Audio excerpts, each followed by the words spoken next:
Today on Public Eye News, an Ishpeming man is arrested for possession of child sexually abusive material, and later U.S. Attorney General Pam Bondi is removed from her position. Tim Knapp will have your weather forecast for the next couple days. Later, I will bring you today's sports breakdown. I'm Emily Goodacre. And I'm Emma Mraz. You're watching Public Eye News.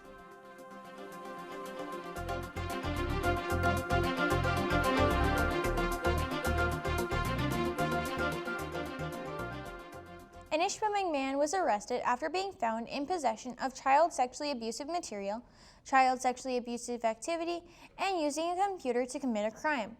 41-year-old Sean Corey Holm of Ishpeming was arrested following an investigation by the National Center for Missing and Exploited Children, or NCMEC, along with the Michigan State Police Computer Crimes Unit Internet Crimes Against Children Task Force. Holm was charged with 13 counts of child sexually abusive material possession, 13 counts of child sexually abusive activity aggravated, and 26 counts of using a computer to commit a crime. Holm was arraigned on March 30th and is set to appear in court on April 15th. And a Sault Ste. Marie man has been sentenced to 25 to 40 years on charges of terrorism. James Itany went to the Sault Ste. Marie Michigan State Police Post on September 6, 2023, with gasoline and firearms. Itany then proceeded to destroy 4 marked police vehicles, causing over $190,000 worth of damages. Itany then proceeded to fire on damaged vehicles along with the building.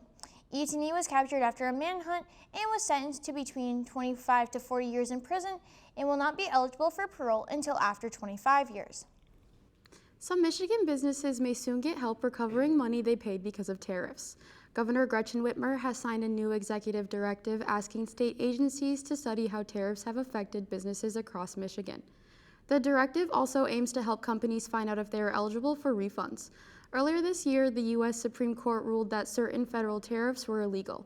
Because of that decision, some businesses that paid those tariffs could potentially receive money back. Under the directive, state departments will collect information on how tariffs impact Michigan industries and work with businesses to identify possible refund opportunities. The goal is to better understand the economic effects of tariffs. Across Michigan, millions of dollars are available to help communities respond to the opioid crisis. The money comes from a nationwide legal settlement with drug companies accused of contributing to opioid addiction. Michigan has received about $1.6 billion over 18 years from the settlement. The money has been distributed out to cities, townships, and counties, but most of it has seemed to stay untouched. The sluggish pace towards putting the money to help the opioid crisis has frustrated some state leaders. The Michigan Department of Attorney General has asked areas receiving opioid settlement funds to report on how they've been spent. Those findings are expected to be released this spring, according to Danny Wimmer, a spokesperson for Attorney General Dana Nessel. And President Trump delivered a primetime address to the nation Wednesday night to discuss the latest in Iran. He did not mention boots on the ground, but he says Operation Epic Fury is almost complete. Natalie Brand has more details from the White House. President Trump once again said the mission in Iran would be over soon. We are on track to complete all of America's military objectives shortly, very shortly. We are going to hit them extremely hard over the next 2 to 3 weeks. In his primetime address Wednesday, he did not reveal much new information, but again gave his justification for the conflict. For these terrorists to have nuclear weapons would be an intolerable threat. The most violent and thuggish regime on earth would be free to carry out their campaigns of terror, coercion, conquest, and mass murder from behind a nuclear shield. Overnight, Iran launched a new volley of missiles at U.S. partners in the region. And the regime is threatening even more forceful, broader, and devastating attacks. President Trump has been highly critical of NATO allies for not helping to secure the Strait of Hormuz. Today, the UK is hosting a virtual meeting of foreign ministers from around 40 countries to discuss options for reopening the strait. We have seen Iran hijack an international shipping route to hold the global economy hostage. The UK says military planners are working on a plan for the strait after the fighting has stopped. President Trump says the U.S. will be helpful, but says others should take the lead in protecting the key waterway. We don't have to be there. We don't need their oil. We don't need anything they have, but we're there to help our allies. Thursday morning, the price of U.S. crude oil rose 10% to more than $110 a barrel. Natalie Brand, CBS News, the White House. Now don't touch that dial. We'll be right back with your sports breakdown and statewide news after this break. Bukele has agreed to accept U.S. detainees at El Salvador's mega prison. The deal between El Salvador's leader and the American president, I want to thank you for the great job you're doing. I appreciate it. in collaboration with El Faro, uncovering the connections between the Trump administration, President Nayib Bukele, and El Salvador's gangs. Bukele nos ha vuelto a recordar que si vos sos popular, podés hacer lo que te dé la gana. Premieres Tuesday, April 7th, 10, 9 Central, only on PBS. Back to Public Eye News, I'm Emily Goodacre with your sports update for today. The future home of the Chicago Bears could soon change. Team leaders are exploring options for a new stadium as discussions about where the project could be built continue between Chicago, Illinois, and neighboring Indiana. The decision is hoping to be made around late spring or early summer. Indiana lawmakers are trying to attract them away from the Windy City and towards Hammond with plans to finance and build a dome stadium. The Illinois General Assembly responded back with $100 million from tax breaks to so-called mega projects, giving the Bears the opportunity to build a complex of 326 acres of land they own in Arlington Heights. Crossing state lines is a tough adjustment for not only the team but for the fans as well. No matter where the Bears play, loyal fans are expected to follow. The Detroit Tigers wrapped up a tough series against the Arizona Diamondbacks this week. In the final game, Arizona pitcher Zach Gallen outdueled Detroit's Tarek Skubal as the Diamondbacks secured a 1-0 win to complete a 3-game sweep. The game's only run came early when Corbin Carroll hit a solo home run in the first inning, giving Arizona the lead they would hold for the rest of the game. Despite the Carroll hitter, Skubal was in a good control of the game, giving up 6 hits and striking out 3 over the 7 innings. For the Diamondbacks, Gallen allowed the Tigers 4 hits while striking out 2. The Tigers came close to tying the game, but the Diamondbacks' defense was on point and got out of those close calls. And the NMU Wildcats football team has released its full 2026 schedule as they prepare for a season of 11 games, including 5 at home in the Superior Dome and 6 away contests. The upcoming season will also be the first under new head coach Matt Janis, who led his previous program to multiple playoff experiences. Northern will open this year on August 27th, traveling to Minnesota State University before returning home the following week for its home opener against the Tiffin Dragons. Conference play begins in October when the Cats will take on the Davenport University, and they will also face Michigan Tech in Houghton for the Miners Cup on October 17th. The Cats close out regular play at home in November, trying to secure one last regular season win against Saginaw Valley State. That's all I have for sports. Now back to the desk. Thanks, Emily, for that sports breakdown. I really cannot wait for fall to hit so Wildcat football can be back. Now on to national news.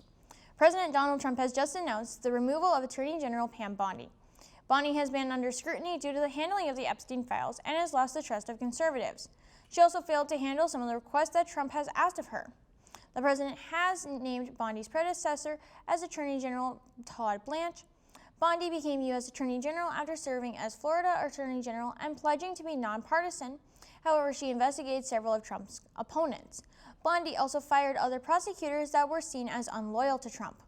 Bondi has faced public backlash due to how Jeffrey Epstein's case was handled and claimed that the client list was sitting on her desk but was never released to the public.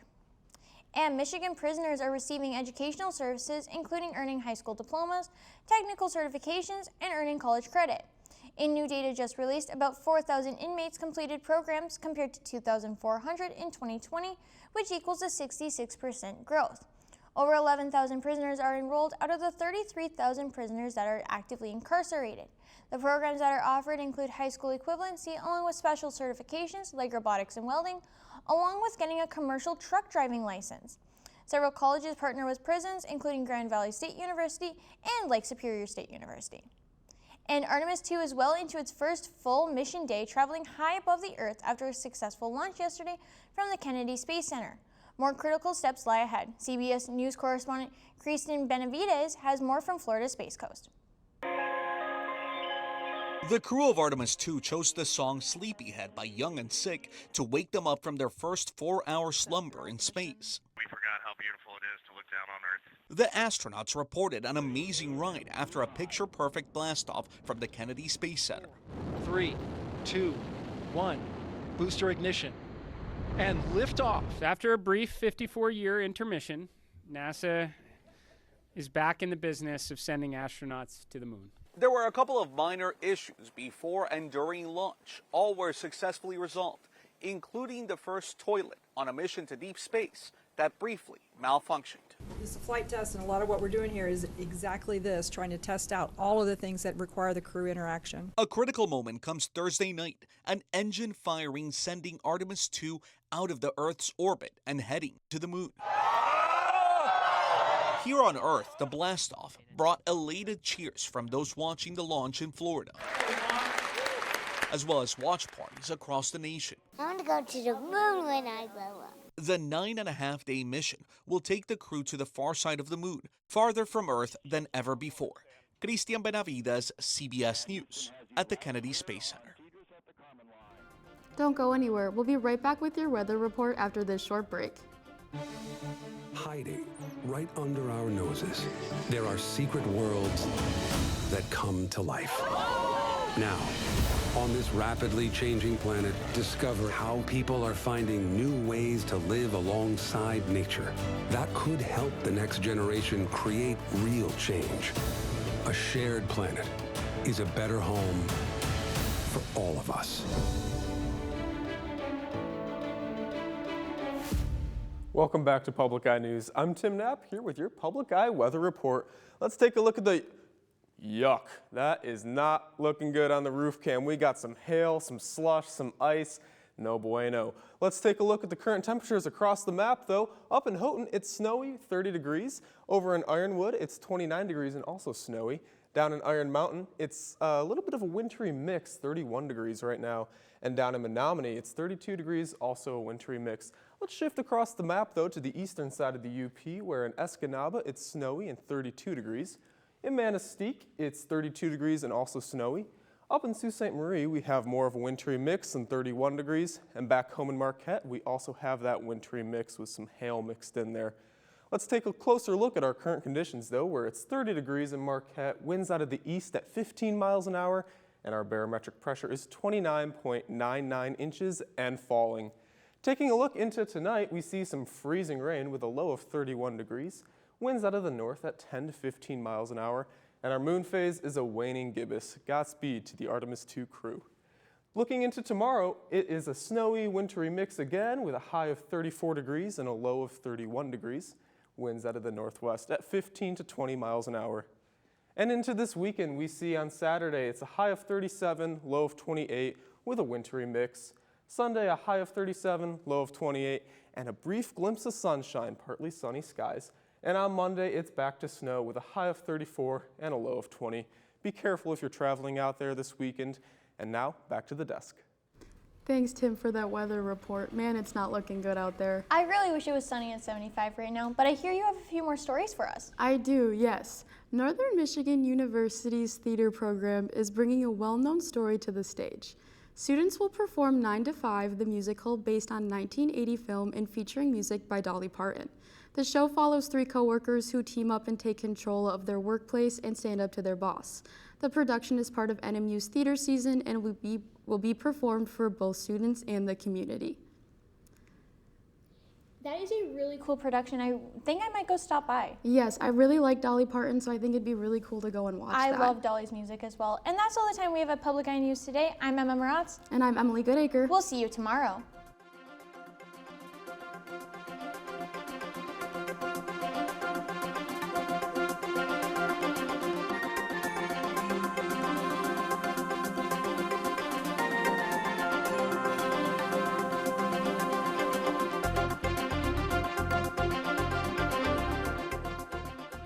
The preceding program was produced by WNMU-TV, Northern Michigan University Public Television, in studios located in Elizabeth and Edgar Hardin Hall.